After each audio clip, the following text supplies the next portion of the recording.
Sebuah video viral di TikTok menunjukkan seorang supir truk bertemu dengan keluarganya di Tol Cipali.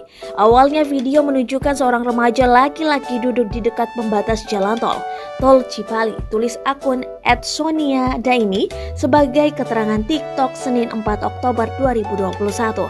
Anak laki-laki itu ditemani wanita berkerudung biru yang menenteng dua tas plastik. Mereka seperti menunggu sesuatu di pinggir jalan.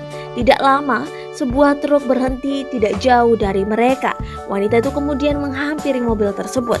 Terlihat seorang pria turun dari kursi pengemudi. Sopir itu kemudian menghampiri wanita yang membawa barang. Ia diduga adalah suami wanita tersebut. Wanita itu menyerahkan plastik berisi makanan. Tidak hanya sang istri, supir truk itu juga membawa barang untuk diberikan kepada keluarganya. Ia memberikan plastik dan kasur serta bantal. Begitu kasur sudah diserahkan, keluarga itu berpisah. Suami berpamitan kepada istri dan anaknya. Istri dan anaknya mencium tangan supir truk sebelum ia kembali melanjutkan perjalanan. Supir itu naik ke truk melambaikan tangan kepada keluarganya.